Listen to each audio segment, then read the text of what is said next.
Recurring decimal fraction. Recurring decimal fraction में हम type 1 देखेंगे और टाइप 1 में किस तरह से मैट्रिक का इस्तेमाल करेंगे वो हम देखेंगे।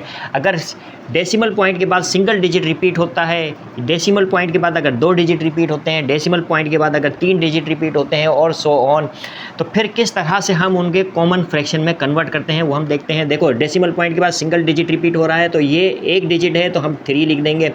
अब एक नंबर के ऊपर बार है यानी 1 डिजिट के ऊपर बार है तो एक दफ़ा हम 9 लिख देंगे।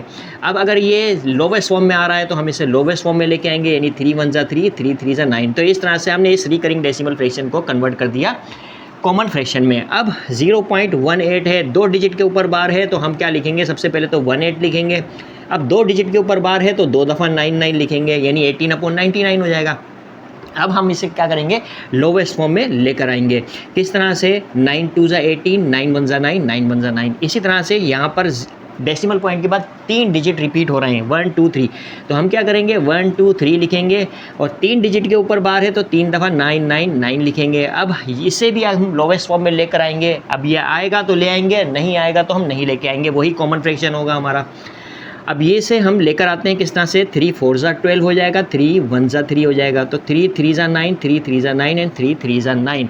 तो इस तरह से हम रिकरिंग डेसिमल फ्रैक्शन टाइप 1 को मैथ ट्रिक के ज़रिए कॉमन फ्रैक्शन में कन्वर्ट करते हैं। अगर आपको वीडियो अच्छी लगी है तो लाइक और सब्सक्राइब कीजिए।